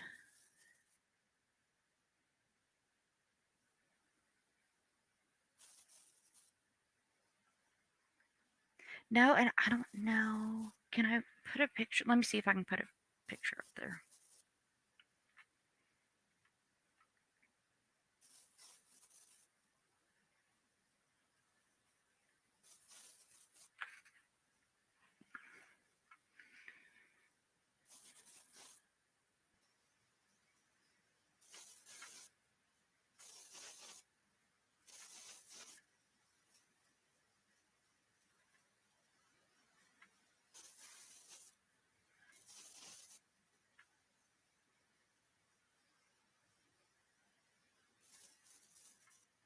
Mm.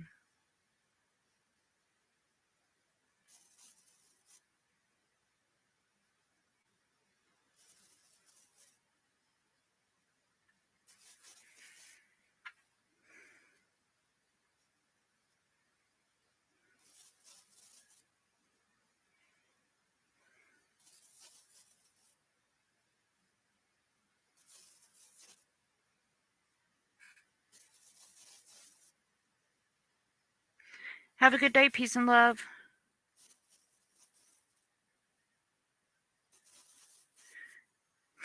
Thanks, Terry.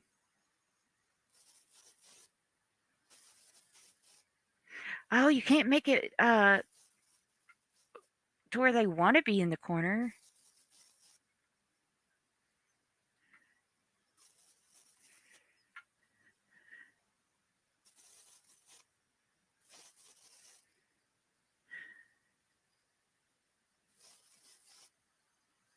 Woohoo! 9 watching, 9 likes. I can go for that. Goldie. I love it.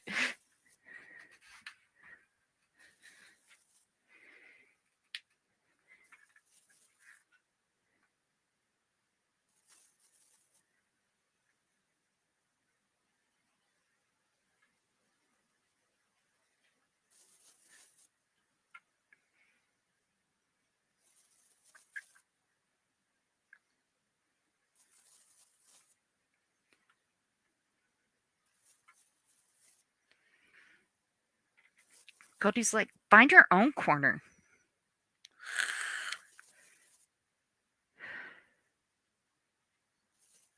That was one of my punishments as a kid, standing in the corner.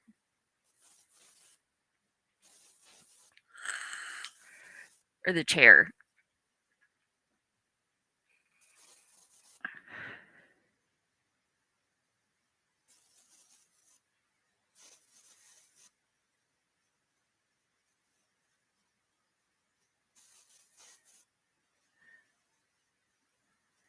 Right, Mac?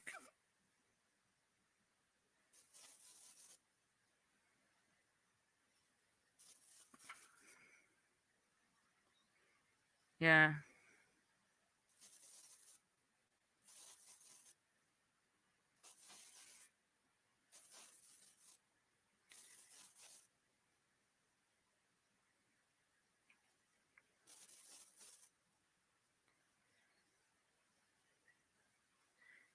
I'll go ahead and put this in here again.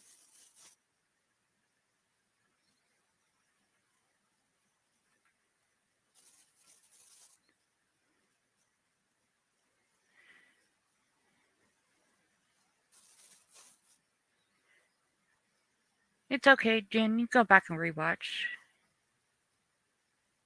Oh, it is. It is the official first day of summer.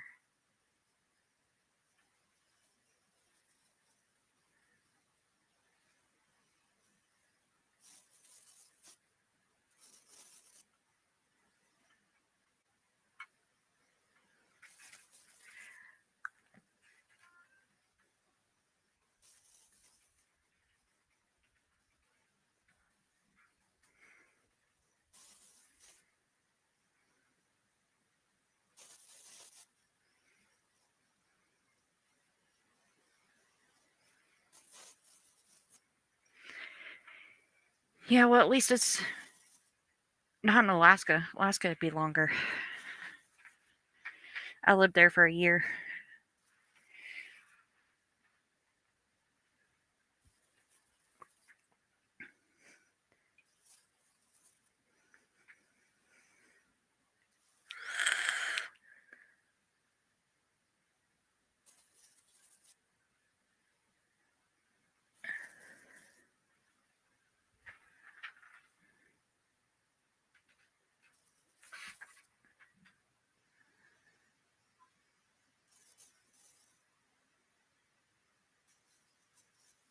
Summer songs?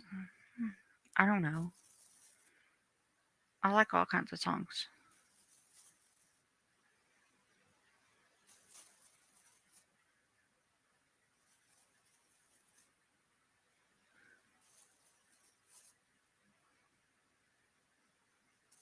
If I start thinking of songs, they'll be stuck in my head for forever.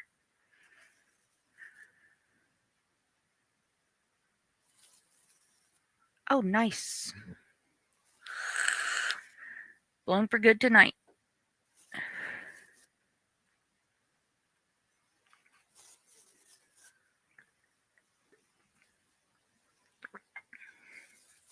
Oh, I know one.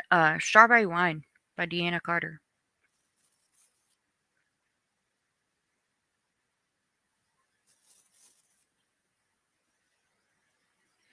No gold that you haven't heard. He does?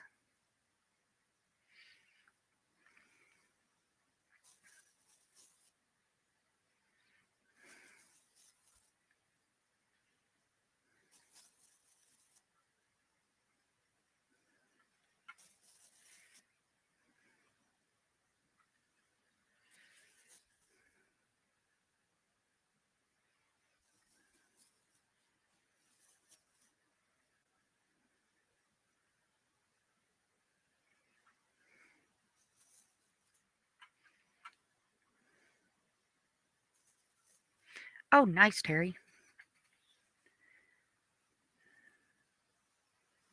Yeah, that's awesome. I'm still a long way down the list. My watch hours are way down there because I just started.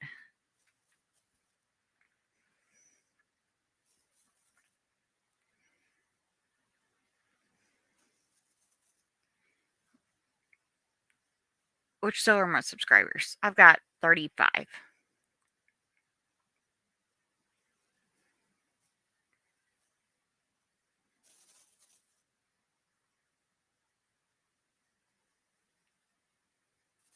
Oh, Xenu's been located.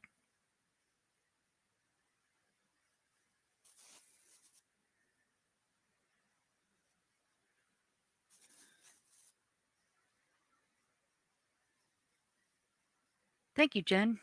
Yeah, that's it. Strawberry Wine is actually my go-to karaoke song.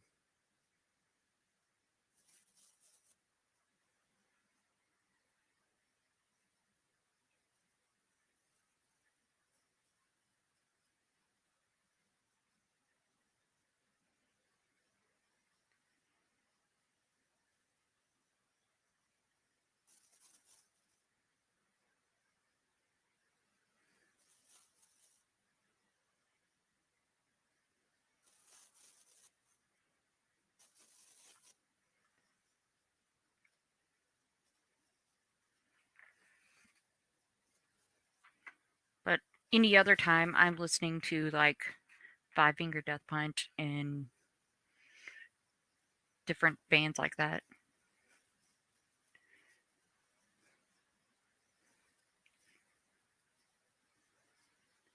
It's like right now, for some reason, I have Zombies by the Cranberry.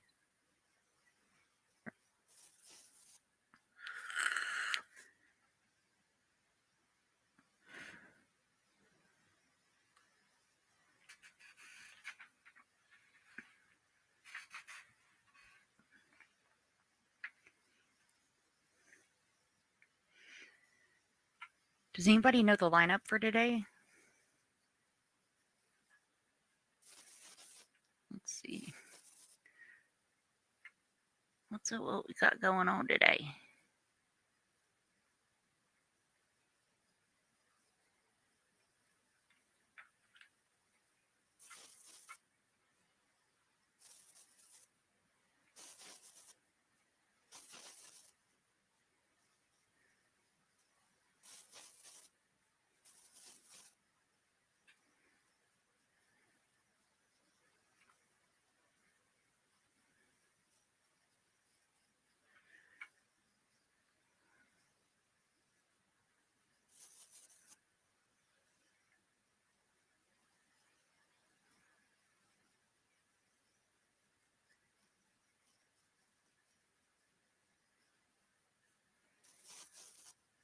Let's see. Days but Not Confused has one for the 23rd at 4.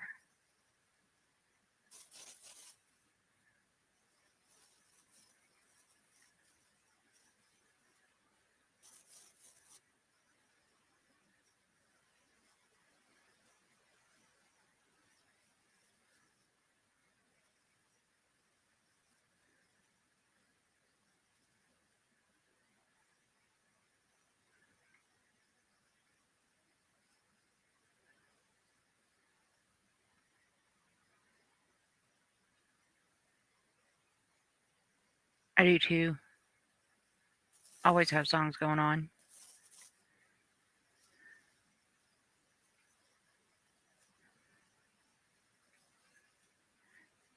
Hey Goldie, do you know if I was added to the SBTV list yet or not?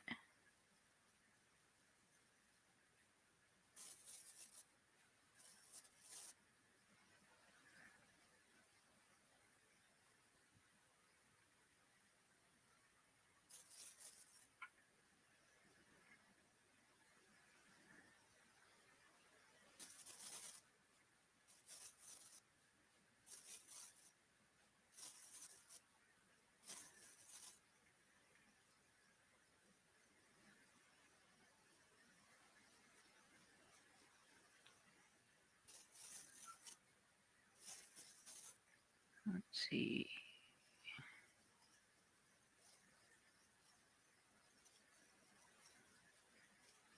I'm not seeing anybody else really have anything scheduled for today.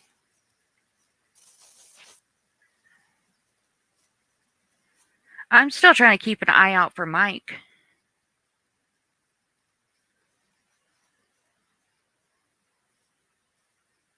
Oh, Jen, yes. That is, they, yeah, they really do. I went to a Southern Baptist church like that once that completely no music, no nothing.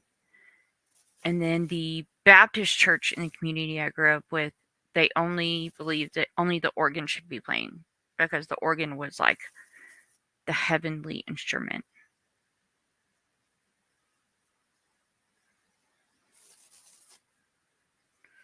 Everything else is from the devil.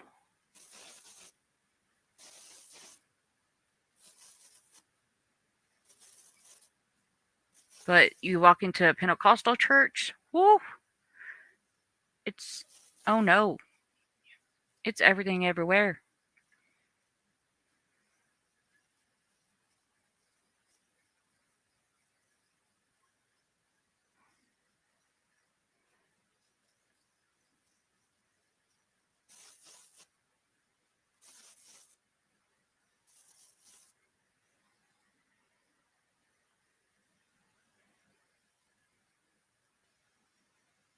There's nothing wrong with black metal. I love it.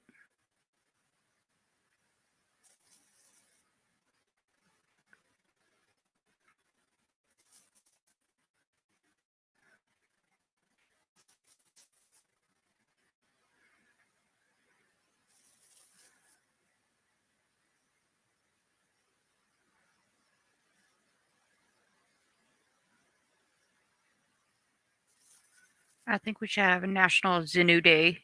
He hasn't celebrated his birthday in a long time. Right? Xenu needs to celebrate his birthday. But what day would that even be?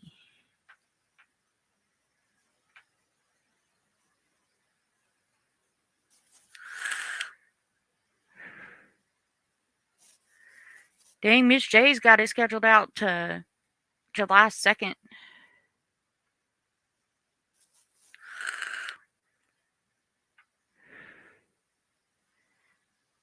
And the 30th at noon.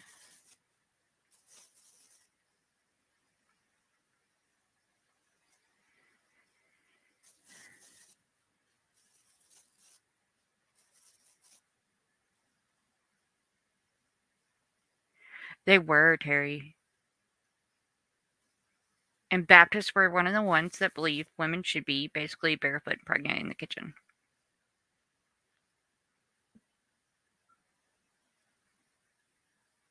Oh, they just said that my grandmother just texted me and said that they found their luggage at the DFW airport.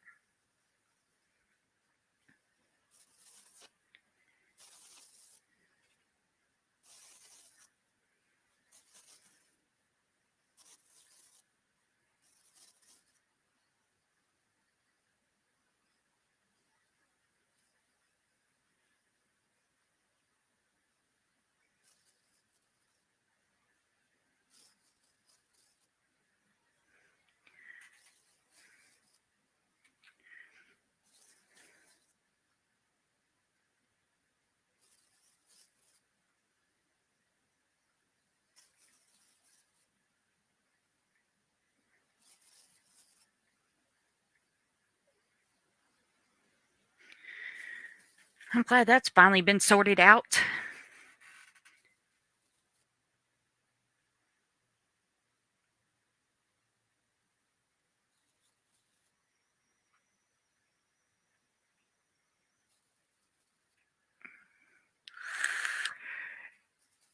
Well, why not?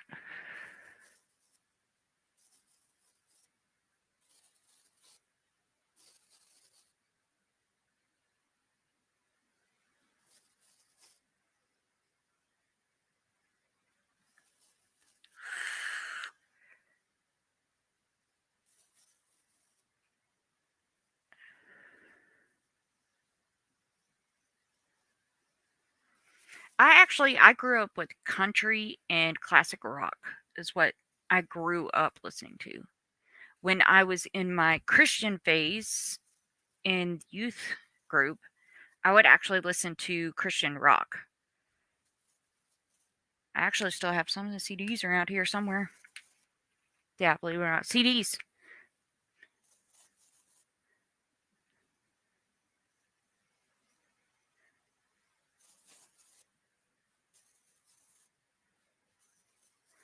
Terry, I am right there with you.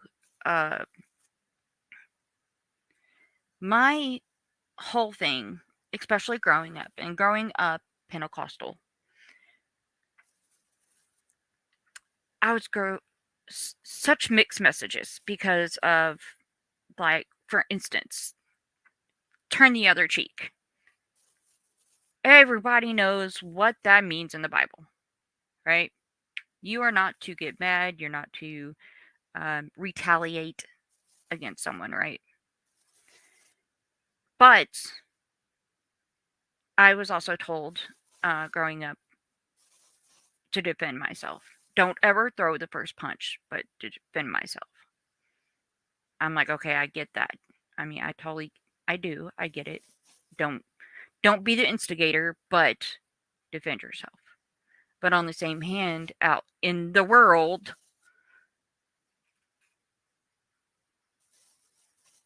and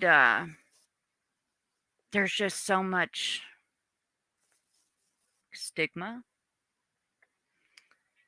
and anything in the Bible can be controversial, and you can talk to people about it. I in my world, I think it was world geography class, me and another Catholic girl, we sat there basically all year long and debated our religions because she was Catholic, I was Pentecostal, and that's what we did all year in class. We debated our religions and said what our religions did and where they differed and where mine would be one point and hers would be the other. And we would sit there and debate it and just talk about it in class. Right, Mac. That is that is true.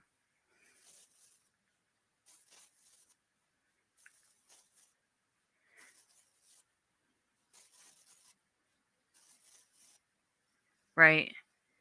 I wasn't allowed to join Girl Scouts and was forced to join. Are you talking about the Kiwanis Club, Terry?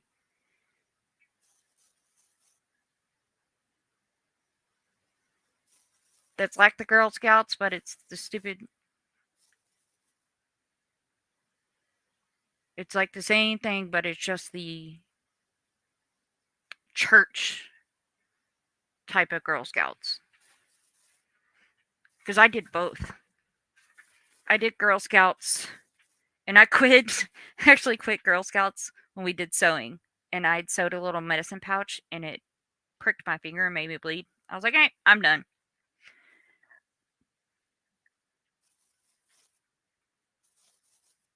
And then I did Awanas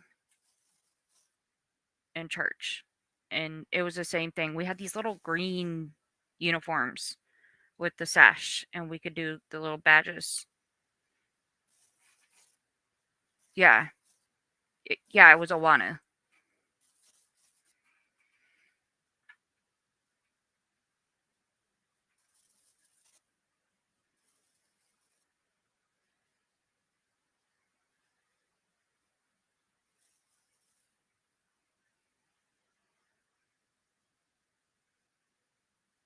Yeah, it was.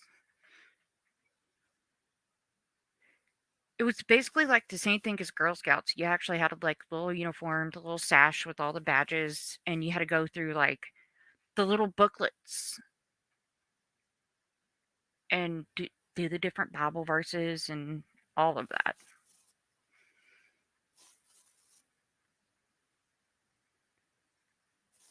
Lady V, you just didn't take it serious enough. How dare you?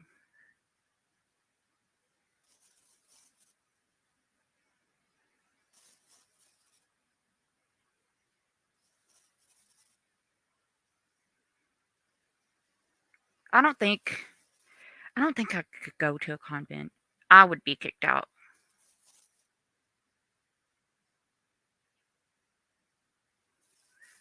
Ah, that's a different one. Yeah, I haven't heard of that. Girls in action and boys were royal ambassadors. Hmm. Yeah, we did Awana, like Jen said. I guess it was just different sects of it.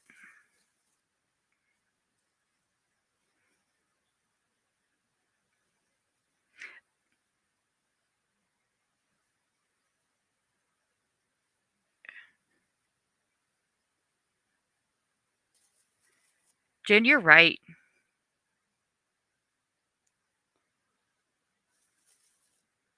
It doesn't jive well with religion, period. Because they think if you're joking, then you're not taking it serious, that you don't believe. And that if it's a joke to you, then everything else is a joke and that nothing matters. And it's like, no, I mean, you've got to find humor in everything. And just because you find humor doesn't mean that you're actually making a joke out of it. You're just finding humor. I mean, there's no harm in it. But they don't, a lot of religions don't see that. It's just like with the whole turn your other cheek and we accept you as who you are kind of thing. My church prophesies that and would say that, come as you are. We accept you for who you are, kind of thing. And they tried to say that they would let us in the doors dressed however we were, and whether we had makeup on or however we wanted our hair and tattoos or not, things like that. But really, they did. Deep down, they cared. We got people got talked behind their backs, very ridiculed and things like that if they come to church like that. And it is so hypocritical and two faced of what they say and what they actually do.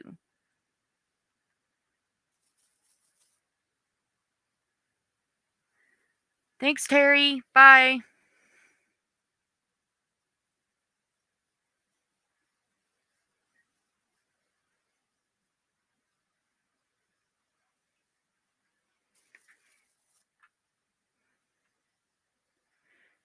We had the Cellar Youth Club. Billard or bowling actually was fun, but it's German mainstream Christianity, somewhat more relaxed.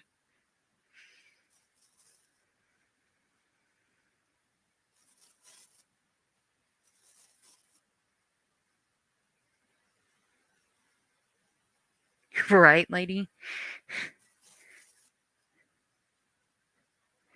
Yeah. If you're happy, then there's nothing to say. There's nothing to fix. That's how they look at it. There's nothing to fix. There's you don't have to have anything washed away or uh, no problems to solve.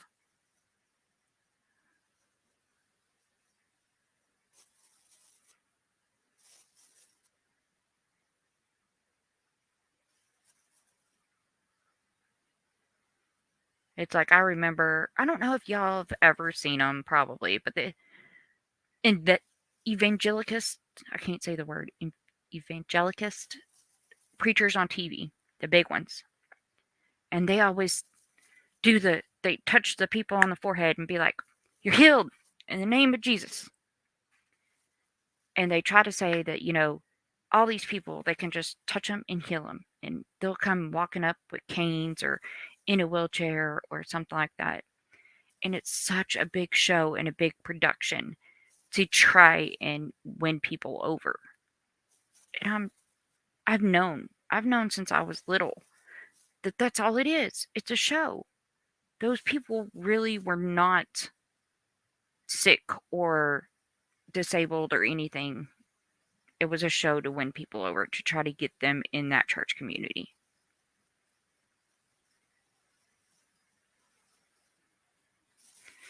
Did they really?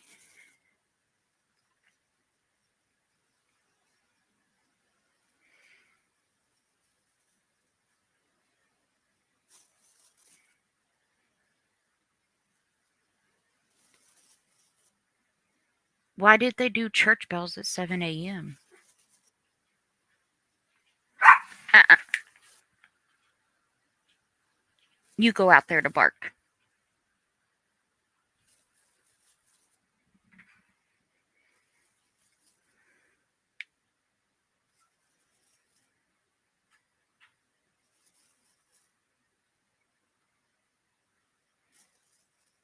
See, Mac, at the First Baptist Church where I grew up, we actually had a bowling lane in in this basement. They did that too. We actually, for the First Baptist Church, had this whole like youth group center. There was bowling lanes, there was basketball courts, there was, I mean, everything. Everything you could ever want to play and do, they had that at the First Baptist Church.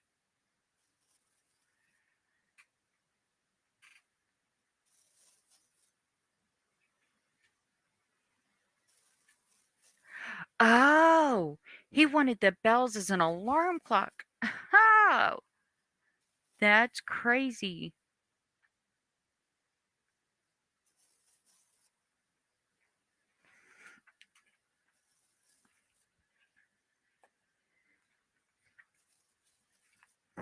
What do you want on your perch? Okay.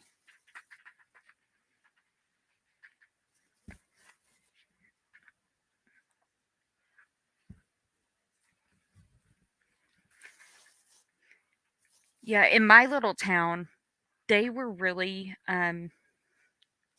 trying to win over youth. Yeah, this is his perch. He likes his perch. And so the First Baptist Church, they did a lot of the stuff for the youth like that with the bowling lanes, the basketball courts. I think they even had a tennis court at one point, uh, arcade, all kinds of stuff like that.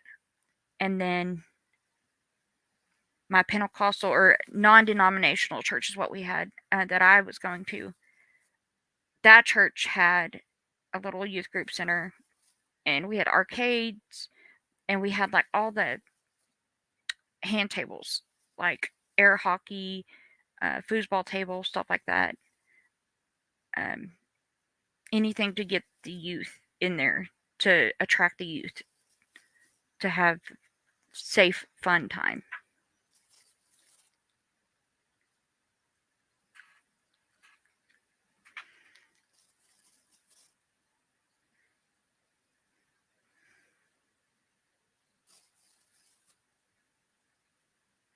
That is horrible.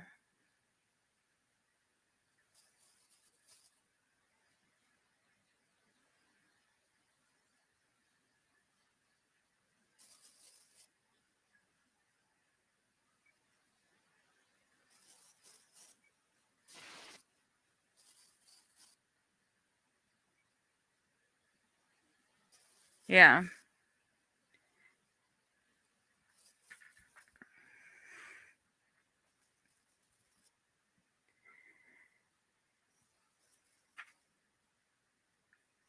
All right, guys. I guess we'll go ahead and end this stream. It's already been 2 hours.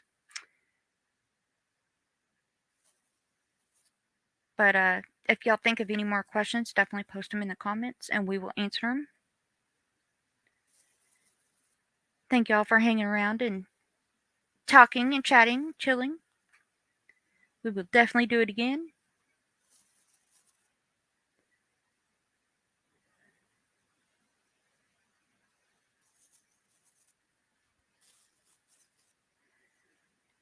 Yeah, thanks, Jen. Thanks, lady.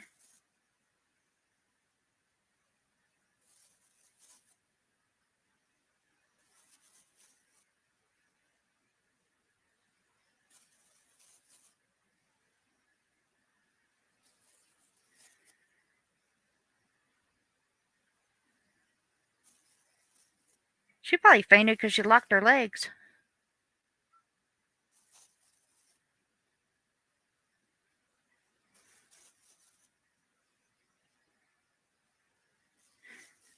Yeah, y'all be able to look out. I may come on tonight just because I won't have anything to do. So I may just come on for a Q&A tonight just because.